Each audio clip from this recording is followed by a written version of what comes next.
singing, you are holy, great and mighty. The moon and the stars declare who you are. I'm so unworthy, but still you love me. Forever my heart will sing of how great you are.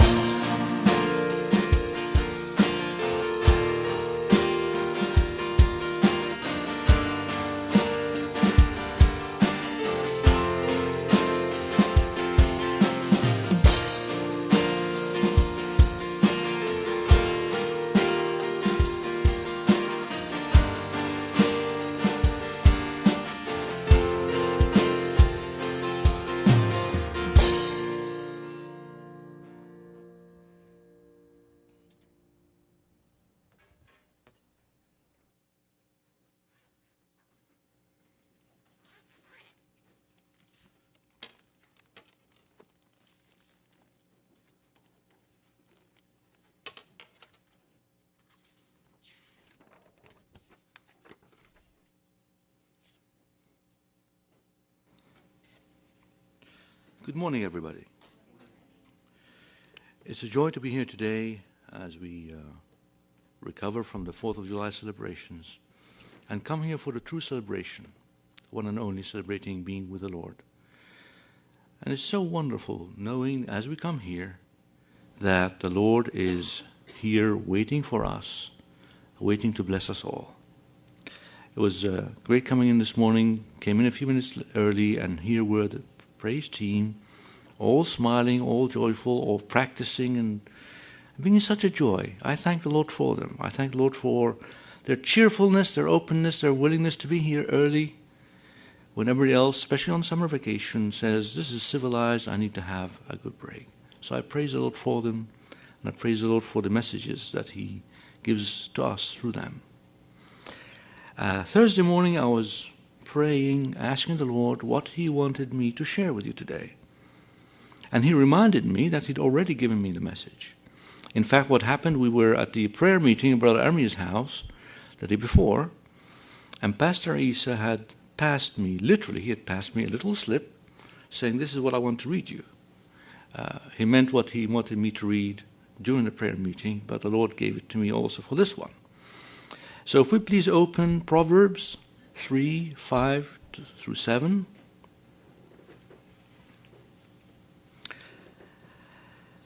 And the Lord here says, trust in the Lord with all your heart and lean not on your own understanding. In all your ways acknowledge Him, and He will make your path straight. Do not be wise in your own eyes. Fear the Lord and shun evil. This summer I went to 3 very different graduation parties. I went for Shukri's MBA graduation at U of H. I went for Hannah's high school graduation in Toyota Center. And then I went for my brother's PhD graduation in West LA College in Los Angeles. One was for an MBA, one was for high school, and the third one was really for community college graduation. Very, very different ceremonies. And in all 3, the message that the college was giving to the students is, we have prepared you. Go forth with what we have prepared you and conquer the world. Now, honestly, the community college people were a lot more modest about it, and the high school people were the least modest about it. The community college were mostly older people, older students. There were people up to the 40s and 50s coming as graduates. And there even was one young lady who literally took the certificate from my brother. He's a college president, while with her right hand she was carrying her 1-year-old daughter. Talking about real life, talking about stressing and striving to get something that is so hard for people to get. We tend to forget that education is a privilege, and not everybody managed to get it. And I thank the Lord that in our little group we tend to think bachelor, high school, absolutely. Bachelor's, yeah, and quite likely now, very often, even more than that. And yet there's a huge group of people for whom even a high school, or anything more than that, is a major struggle which they only get to achieve in their 20s, 30s, 40s, and 50s, and by the skin of their teeth. But the overall message, regardless of whether you take it almost for granted or whether you really had to struggle very, very hard, was we, the educational institution, have prepared you. You are equipped. Go forth and conquer the world based on the tools and the knowledge and information and connections, etc., that we've given you. And totally the other side of it is I come from an age and culture, I'm old, that's okay, where we are still used to saying, depend on the Lord. It is the Lord's will. It's part of our culture in the Middle East. It truly is. Whether it's Christians or Muslims, to say, depend on the Lord and mean it and have it pervade all our lives. And when I came to the United States, I remember my brother who'd been here before me, he says, walk taller, look people in the eye, straight in the eye, and here is the land of opportunity, grab it and move with it. It is up to you. And there are major benefits for that. We should be proud of that. To be able to be in a country where, to a far larger extent than anywhere else in the world, it is up to you. To work hard, to study, to connect with people, to strive, and you stand a far better chance of succeeding because you worked hard and you've studied and you've striven. Rather than because you are born into a certain community or born of a certain group or ethnic group or you've got the connections or whatever. So there's so much going for you are here, you work hard and you achieve. You depend on yourself. It is in your hand. And there's so much to applaud with that. And one of the things that I struggle with, having reached where, thank the Lord, where I'm at, is where do I balance, where to go back? Let me read it again. Okay? Trust in the Lord with all your heart. Okay. And lean not on your own understanding. The two, the Lord is deliberately putting them together. Trusting in the Lord with all your heart is a very proactive, very conscious, very deliberate decision that I need to deliberately decide to do each and every day. That's tough. Because I'm in the middle of things and I want to be in charge. It's one of my sins. I want to be in charge of my things. I want to think things through. I want to plan things through. By golly, I want to do them. Not necessarily in an aggressive manner, but in a very deliberate and conscious manner. And here the Lord is saying, trust in me with all your heart and don't lean on your degree, don't lean on your education, don't lean on your experience. So whether we are youngsters approaching high school, having grown up here, or whether we are less young, having grown up in the Middle East in a different culture, how do we reconcile these 2 points? How do we reconcile between being confident and arrogant? How do I reconcile between working hard and depending on the Lord? One of the things that a lot of people misinterpret is saying, jump off somewhere and say, I depend on the Lord, and you're okay. And in fact, if we think about it, the devil tempted the Lord Jesus Christ with that very command. Right? He said, jump. And the Lord Jesus answered, you shall not question the Lord. Sorry, paraphrasing. So that's one extreme, which we know is not valid. On the other, how do I not work hard every day? Because the Lord commands us to work hard, to earn our keep, to look after others who are dependent on us, and yet to depend on Him all the time. When Ellen and I came and visited, and I got a job offer, and we went back to Qatar, and just gave in our 3 months. You have to give 3 months notice over there. And my colleagues, even the Qataris, were very envious. They said, you've come to the States, you've got it made. I said, my friend, you work your heart out here before you get it made. A lot of people see, especially on TV or whatever, all those nice things, especially California, see all the palm trees and all the rest, and they forget how hard we have to work to get to that. People see we make huge salaries, and they were horrified when I told them how much car insurance costs. So we are in the land where you work hard and you achieve things. Where it truly gets closest to being the sky is the limit. So as a person, what do I do about it? I need to continue to work hard. And guess what? The house, the college education for the kids, and all the rest. Guess how long all of that gets to be in trouble if I stop working hard for whatever reason? Not very long. I was horrified once. I was talking with a friend of mine at my previous work. We were in the technology center, which means that I was probably one of the, by far, the most junior people there. And this friend who's an old hand, he is an old hand. He's been there forever.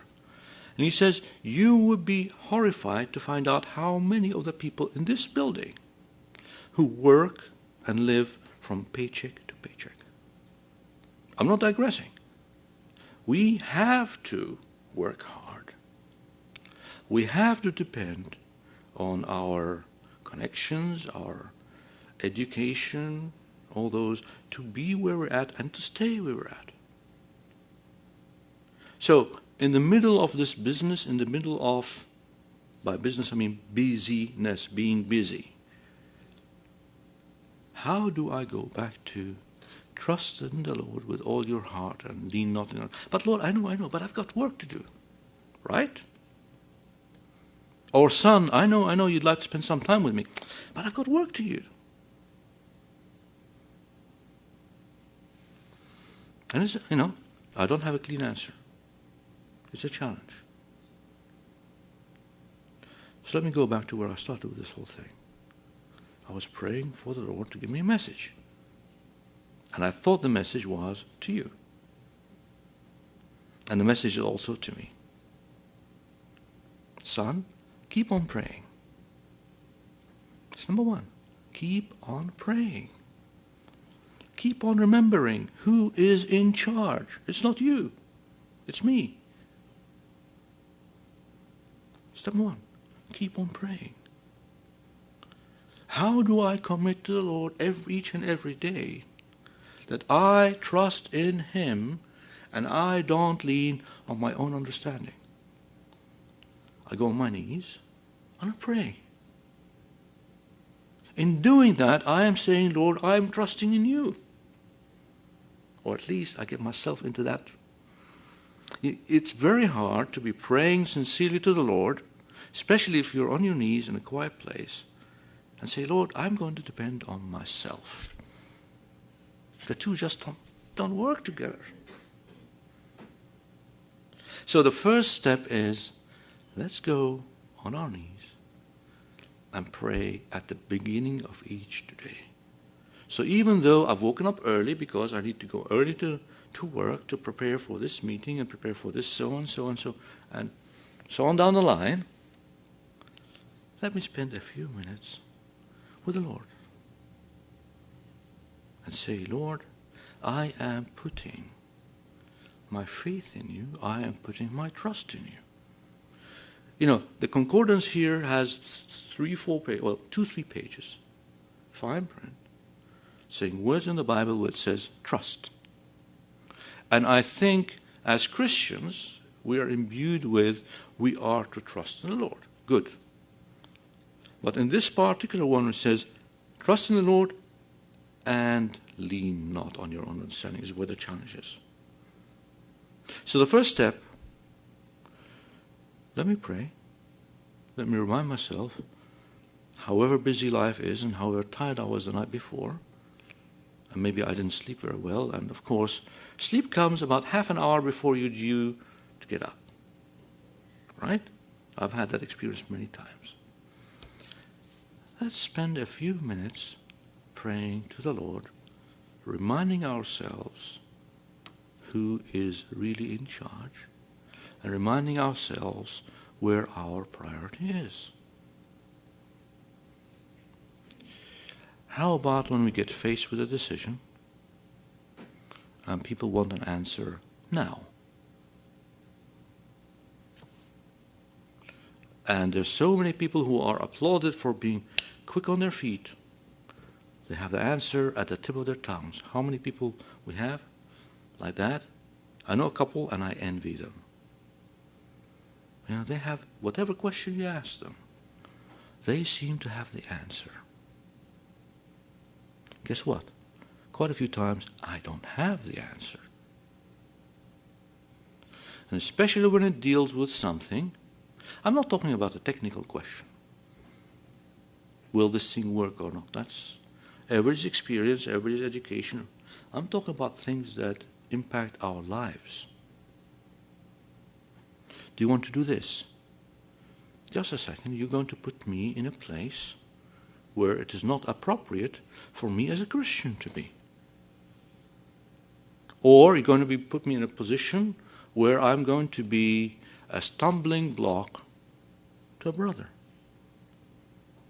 What do? I say, give me time. Give me time, and if I don't know the answer, back to square one, let's go and pray. And ask the Lord, trust in the Lord, and lean not on your understanding. It's so tempting for me just to blurt out an answer and then live to regret it later. But I need an answer now. I don't have an answer now. Wait. Isn't that what the Lord tells us many times? The Lord has all the answers, but He doesn't want to give them to us now. Same thing. If I truly trust in the Lord with all my heart, then I go back to Him with all my big questions. So, I pray daily, if not more often. I go back to Him with all the major questions, especially those that I know the answer for. Say, Lord, it looks perfect, but it's big. Let me give it to you in prayer. Let me slow down. You know, there's no big question that impacts our lives that demands an answer in 2 minutes. It does not exist. Catch a bus, catch a train, yes, maybe. Make a decision about a loved one or about a job offer. Just 2 examples. I mean, why do you think that on TV commercials, you know, they say this is great, but do it now, otherwise it's gone? Because they don't want people to think. This is a golden opportunity. If you don't grab it now, it's gone. Why? Because they don't want you to think about it. First 20 callers get a 50% discount. Why? And the same thing applies with all the decisions we have. It's too good to be true. It looks too good to be true. It probably is too good to be true. Go back to trust in the Lord. Quieten down, count to 10 or whatever the answer is, and go and ask the Lord. Now, the perfect person, I am not one of them, is the one who has perfect peace in him. Because it's interesting. In all your ways acknowledge him, and he will make your path straight. So I work hard on that. I pray. I slow down and I ask the Lord. And are all my paths straight? Well, I confess they're not. Is everything nice and straight and easy, and I can stand here, and if my path is straight, then I can see forever. And I can see to the day I die. And I don't. So clearly I don't have a straight path yet. I depend on the Lord. I know he's got me in hand. I know he's in charge.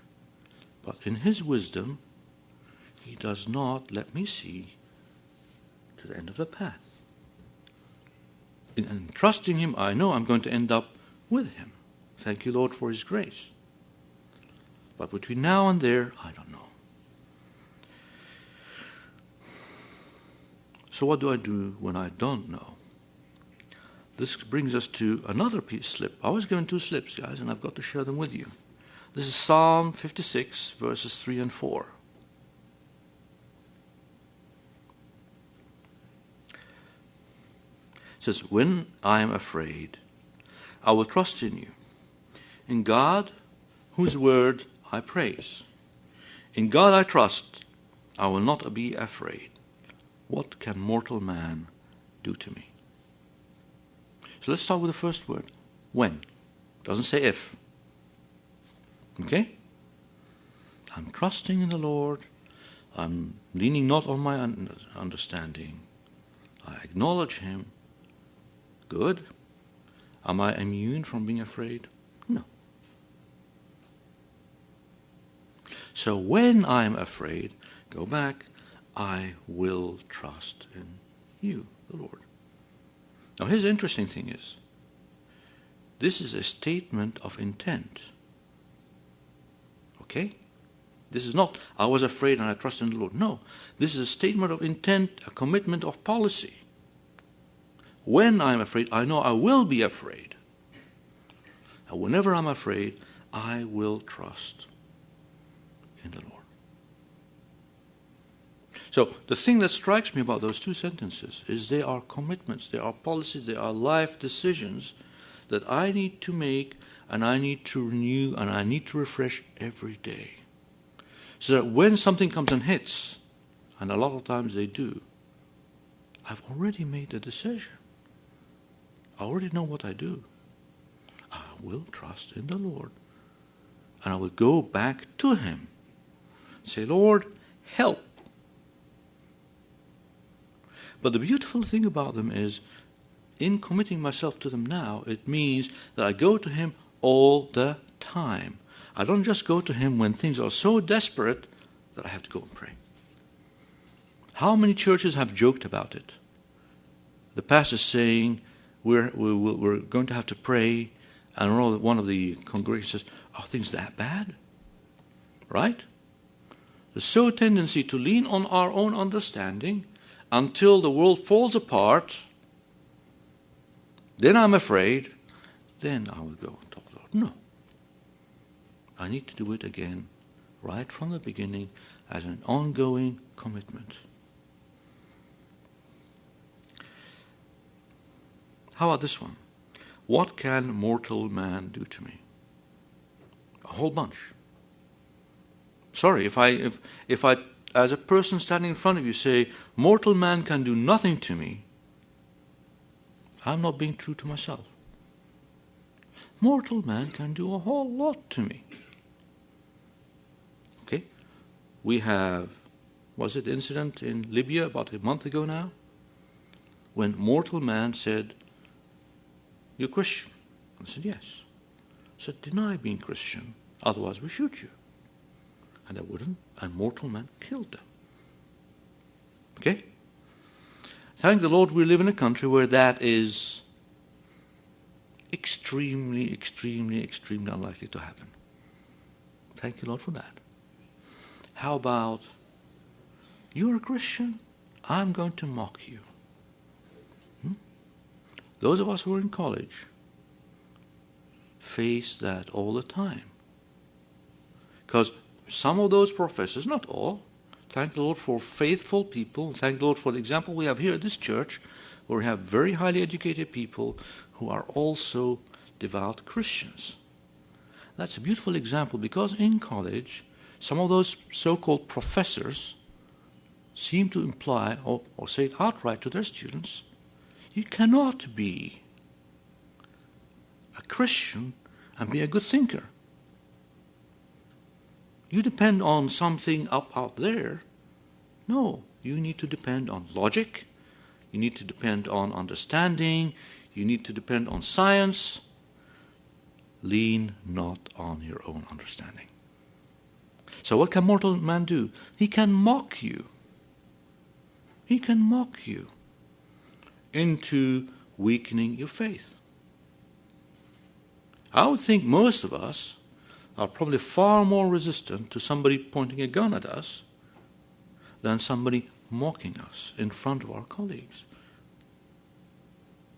You are a Christian and you claim to want to study medicine, science, engineering. You need to think to get into those. And they're coming back here, and they may even quote that verse to us.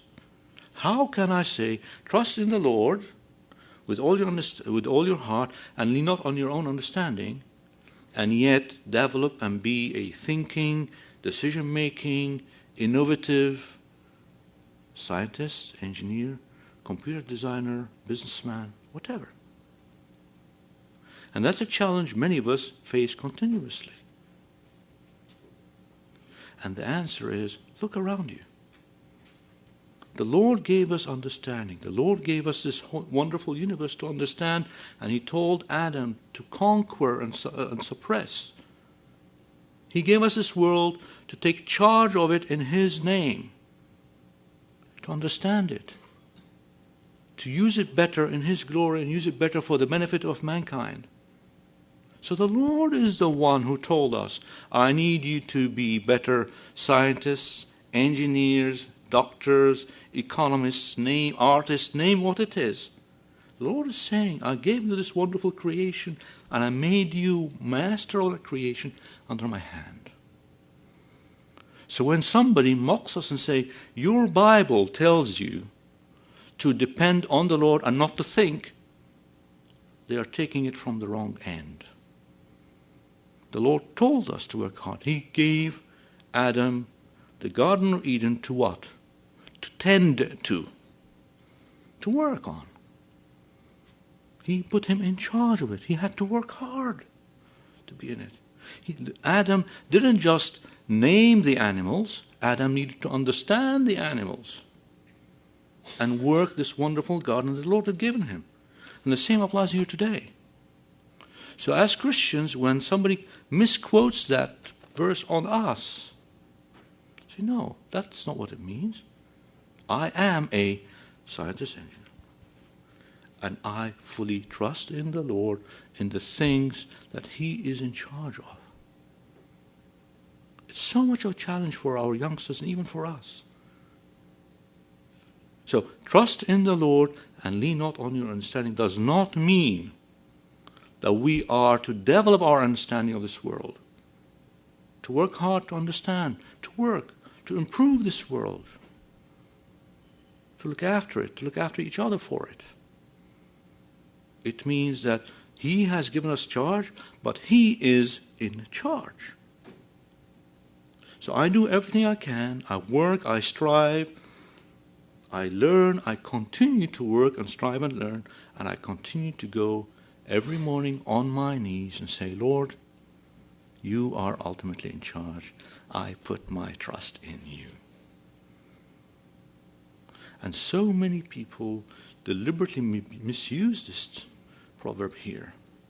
You say you can be either somebody who understands, who thinks, or you can be a Christian. And when you say, I depend on the Lord, means I am totally out of it, I have no charge. No.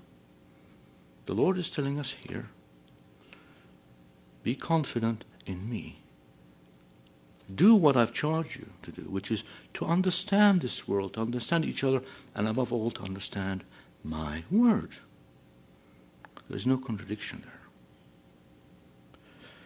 So to summarize, the Lord has charged us to depend on him constantly, to have faith in him as a matter of a life policy, and to remind ourselves and to recommit ourselves to that every day. And with that in hand, go out, like they said on all those graduations, go out and conquer the world in his name. Let's pray. Lord, I thank you for the word you've given us. Lord, I pray that you give us the peace with knowing that we are in your hands. You give us, Lord, the comfort knowing that you are in charge. And Lord, with that, give us the confidence to go out and fully understand this creation you've given us, and go and conquer the world in your name and for your glory and for the betterment of each other. Lord, I thank you for this congregation you've given, Lord. I thank you for the promise you've given us that you are here with us. And I ask that you bless each and every one of us here as we continue to seek your will in our lives. Lord, I thank you and I praise you. And I ask for all of this in the name of our Savior, Jesus Christ. Amen. All the poor and powerless, and all the lost and lonely, all the thieves will come confess and know that you are holy, and know that you are holy, and all will sing out hallelujah, and we will cry out hallelujah.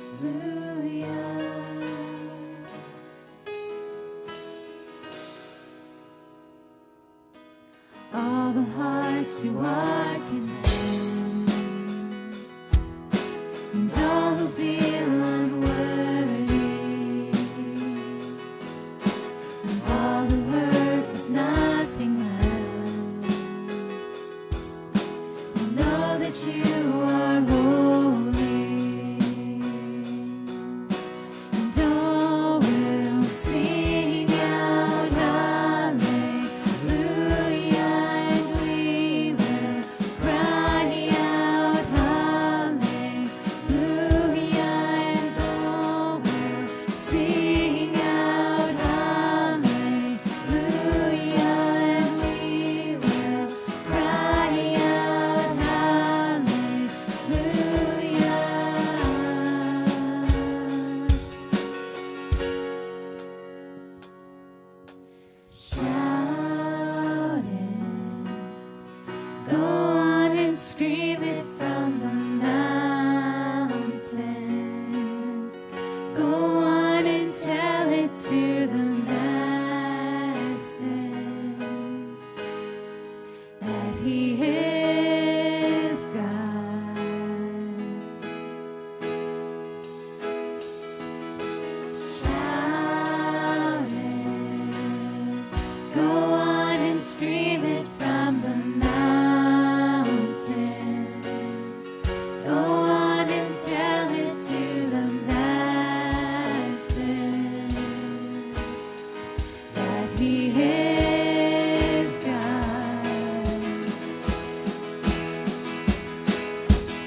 come to you this morning, Lord, and we give all honor and praise to you, Lord, and we lift up the offerings that were given this morning to you, Lord, and that it all goes to your glory, and let your works be done here on earth, Lord. In Jesus' name I pray, amen. So that concludes our service this morning. We actually have communion right after this, so I think remain seated. Is that correct? And then we'll start communion soon. A few announcements. We are now moving the men's Bible study to something called Google Hangout. So if you have a Gmail account or don't know what Google Hangout is, come talk to me. So I'm going to need the Gmail account first off, and then we'll set up a men's Bible study through that, so that, because I noticed that we're all spread out throughout Houston, so that's one way we can stay together for that. And then women's Bible studies will be Tuesdays at 7 p.m. as well. Any other announcements? We have one more.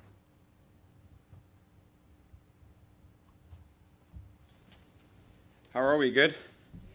Okay, we just have a small update on the sign up front to see where we are and where we're headed. Okay, cool. This is easier to read this time. Okay, so the red is what we've collected so far. We said what our goal was.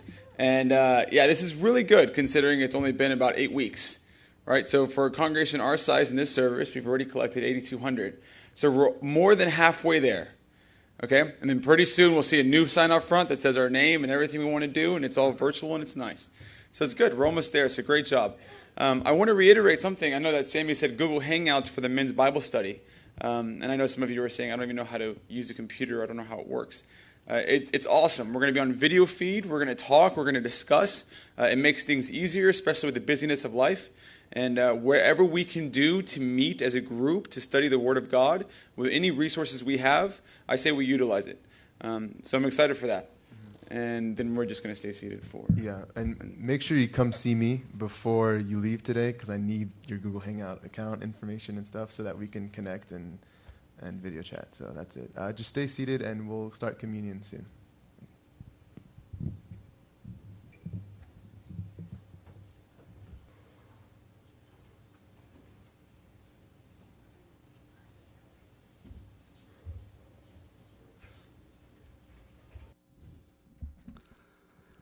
تعالوا في البداية نرنم ترنيمة بتقول كليله مضفور بالشوك من أجلي يدمى به جبين فاق سنى النبل.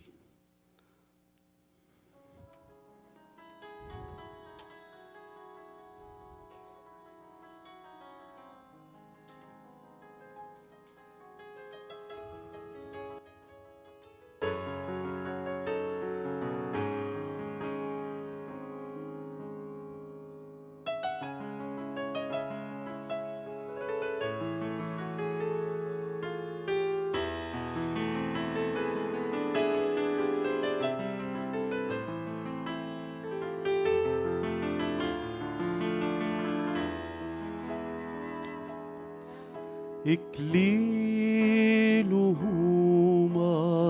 مضفور بالشوك من أجلي يدمى به جبين فاق سنى النبل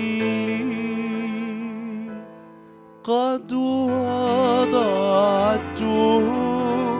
أيد يثيمة للعار تاجا لرأس الفادي رب السماء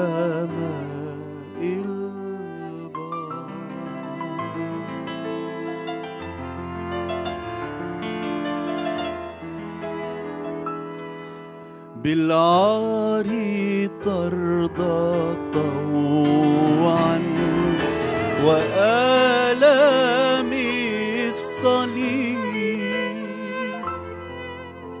دماك تجري طهرا بالصفح يا حبيب، آلامك العظيمة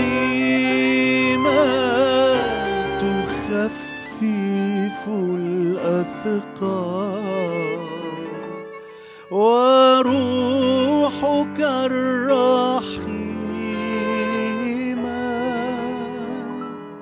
تحيي بنا الآمال.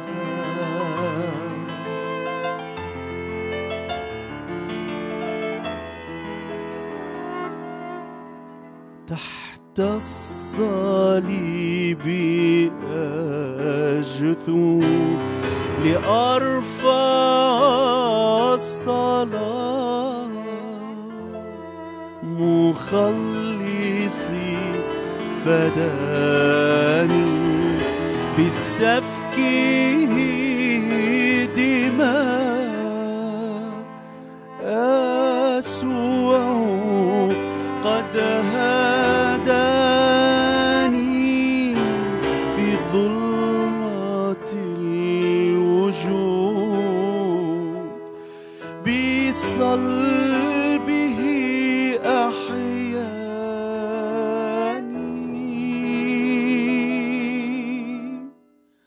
ففزت بالخلود.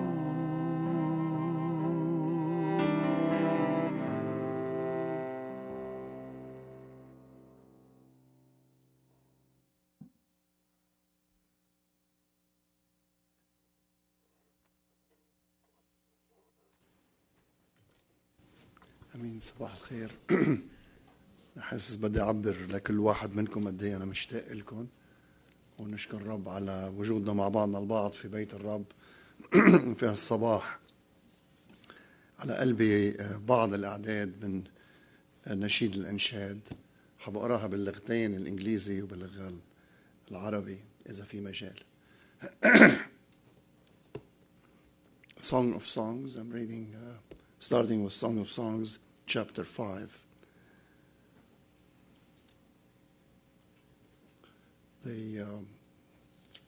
The beloved speaking here is the church. الكنيسة تتكلم هنا في نشيد الأنشاد. So the church is speaking to the Lord Jesus Christ as the lover. I'm reading in English from chapter 5, verse 2. I slept, but my heart was awake. Listen, my lover is knocking. Open to me, my sister, my darling. So the lover is speaking. And he says, L'Aris, the bridegroom is speaking. Open to me, my sister, my darling, my dove, my flawless one. My head is drenched with dew, my heart with dampness of the night. I've taken off my robe. Must I put it on again? She answers. I have washed my feet. Must I sole them again? My lover thrust his hand through the latch opening. My heart began to pound for him.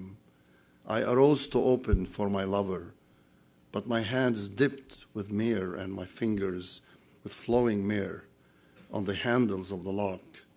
I opened for my lover, but my lover had left. He was gone. My heart sank at his departure. I looked for him, but I didn't find him. I called him, but he did not answer. The watchmen found me as they made the rounds in the city. They beat me, they bruised me. They took away my cloak. Those watchmen of the walls, O daughters of Jerusalem, I charge you, if you find my lover, what will you tell him? Tell him I'm faint with love. أيضا قراءتنا في العربي في نفس المقطع من نشيد الإنشاد الإصحاح 5 وابتداء من العدد 2. أنا نائمة وقلبي مستيقظ، صوت حبيبي قارعا. افتحي لي يا أختي يا حبيبتي يا حمامتي يا كاملتي، لأن رأسي امتلأ من الطل وقصصي من ندى الليل.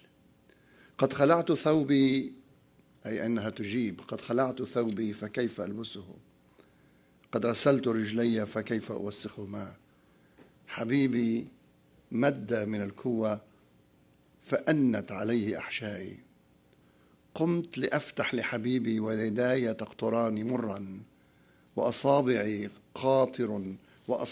قاطر على مقبض، والأصابع مر قاطر على مقبض القفل. فتحت لحبيبي لكن حبيبي تحول وعبر. نفسي خرجت عندما أدبر، طلبته فما وجدته، دعوته فما أجابني. وجدني الحرس الطائف في المدينة، ضربوني جرحوني. حفظة الأسوار رفعوا إزاري عني. أحلفكم يا بنات أورشليم إن وجدتم حبيبي أن تخبرنه بأني مريضة حبا. So I came back from a long trip overseas and attended many meetings, but one of which was the home conference. رجعت من سفر طويل واجتمعت في اجتماعات مختلفة وحضرت اجتماعات مختلفة، واحدة منها مؤتمر الهوم. During the home conference, we had reports from various Arab worlds. It was really heartbreaking, heartwarming. It was amazing what some of our brothers and sisters are doing in terms of not only medical relief, but also sharing Christ in very difficult places, in Syria, in Iraq, in places in Egypt, in North Africa. وكان واحدة من أهم المؤتمرات اللي حضرتها هي مؤتمر هوم، وهناك كان في تقارير من أطباء وممرضات عن العمل الهائل اللي عم يعملوه. عم يضمدوا الجراح يمكن الجسد، بس عم يقدموا أيضا حنان المسيح ورسالة المسيح في أماكن مستحيل العمل فيها، من سوريا والعراق ومصر، شمال أفريقيا وأماكن أخرى، حتى في الجزيرة العربية كان في وفود. وتأثرت جدا في أثناء المؤتمر بقدين إحنا عنا حرية وقدين أخدين الأمور بسهولة هون في الولايات المتحدة. قديه علاقتنا مع الرب ما بتكلف شيء، ورغم كل هذا نحن بنتهاون فيها. I was very touched during the conference as to the contrast that their relationship with the Lord is very costly. In order to live for Him and have fellowship with Him and go to worship places or to serve Him outwardly, they have to put their lives on the line. Whereas here, there is nothing that would cost us to come to church. تأملت قد ايه عنا حرية في هالبلاد، بس نحن عمليا عم نحول الحرية فرصة للجسد. ناخد حريتنا ومواردنا وكل شيء عنا هون مثل كأنه for granted، مثل كأنه شيء مجبور الله يعطينا إياه، بدل ما نستخدم هالحرية الموجودة عنا هون من مواردنا حتى نعيش للرب ونخدم الرب ونكون أمناء مع الرب في بيت الرب وفي خدمة الرب نستخف فيها. Isn't this the same thing that has happened here to the bride who represents the church, possibly in the end times? Remember the 10 virgins? Both of them were asleep when the bridegroom came. And he knocked on the door, and he says in Revelation, "Behold, I stand and knock on the door. Whoever opens the door for me, I shall come in and dine with him, and he with me. Whoever hears my voice and opens the door." So he is knocking on your door. And the same thing happens here. When he knocked at her door, that is the church, possibly in the end times, she was sleeping. And she said, "You know, I'm not ready. I'm already in bed." She tried to play it in such a way that she's not that kind of available. And he knocked. And then when she opened the door, she saw that he has left. لما هون الصورة اللي عم نشوفها هو يقرع على الباب، ولكن العروس نائمة، عروس النشيد نائمة مثل نحن نايمين. قال هي مش قادرة تجاوبه لأنه رغم أنه هو خلعت ثيابي فكيف ثوبي فكيف ألبسه غسلت رجلي. شوف كيف تقلي حالها. فكيف أوسخهما حبيبي مد يده من القوة فأنت عليه أحشائي. يعني عندها عواطف. يمكن لما بتجي لتسبح بتسبح بكل حرارة يمكن بتبكي بس عندها عواطف بس ما عندها رغبة حقيقية حتى تمشي معه في أرض غير مزروعة. الرب يعطينا في الأيام الأخيرة إنه نستيقظ من نومنا إنه نصحى من نومنا ولما بيقرع علينا السيد وقول أنا بدعيك لا تخدمني ولا تعيش إلي ولا تجي تكون بشركة معي عميقة نكون مستعدين ما نعطي أعذار. May the Lord give us during these end times this kind of spirit. First, we have to be awake and alert. And when He knocks at our door, daily He knocks at our door, say, Lord, here am I. Here am I. I'm ready for you. I will not give you the leftover of my time. I will not give you the leftover of my resources. I will not give you the leftover of my life. You are my priority. When you call me, here am I, Lord. Send me. حين يدعوني أنا أريد أن أستجيب له. مثل ما هو أنت بتريده أنه حينما تدعوه يستجيب لك. حين يدعوك في كل يوم صباح لا تعيش إله. يا أحبة الوقت مقصر وعلينا مسؤولية كبيرة أن نخدم الرب بكل أمانة وأنه نعيش للرب ونختبر فعلا أولوية الرب بحياتنا. أن نطلب ملكوت الله وبره أولا وهذه كلها تزاد لكم. The time is short. The time is short. We are on the 11th hour of the 11th minute, the 59th minute of the 11th hour. The time is short. And we have a time to live for Him. What is so tragic in this story is that after he left, she started crying. She looked for him. She wasn't able to find him. And someday the same thing would happen to us. We miss the opportunity of responding to His calling, responding to be in His presence on a daily basis, responding to serve Him in the best years of our lives. We miss that opportunity. الشيء الحزين جدا في هذا المقطع أن حين هي أدركت وفتحت الباب خسرت الفرصة لأنها تأخرت. خسرت فرصة أن تكون في شركة عميقة مع الرب، أن تخدم الرب وأن تعيش للرب. خسرت الفرصة. راحت تطوف في الشوارع، ضربها الحراس، أذلوها وهي تسعى تبحث عن حبيبها الذي اختفى.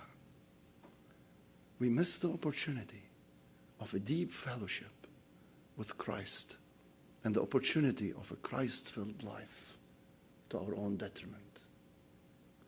دعونا في الصباح حين نحني رؤوسنا بكل احترام وتقدير وخشوع أمام الرب نقول له يا رب أنا لك، أنا لحبيبي وحبيبي لي وإلي اشتياقه. اليوم أنت بدك تاخد أولوية في حياتي. بوقت اللي بصرفه معك في الشركة بدي يكون أولوية. بدي أعيش إلك، بدي أبحث عن طرق لأخدمك. You will have my priority because you are my beloved. In my daily devotions you have priority.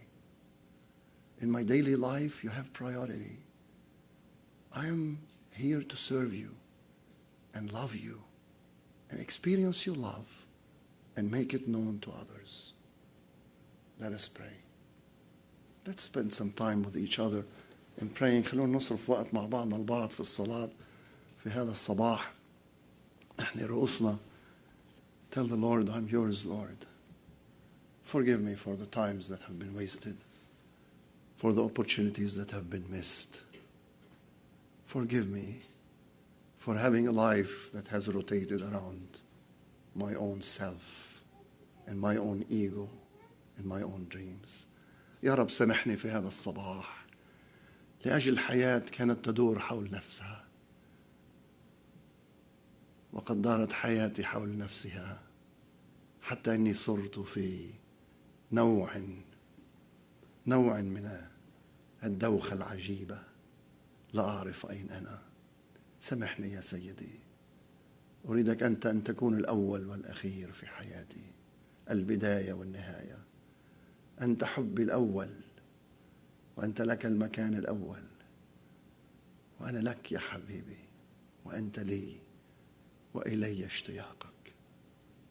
I am yours, O Lord, my beloved, and you are mine, and I yearn to you, and I will pursue you, and I'll give you priority in my daily life. Cleanse me from all sin today. Purify my heart. Fill me again with the Spirit so I can experience the freedom to worship you, love you, and make your love known. I pray that on your precious name, O Lord Jesus Christ. Amen.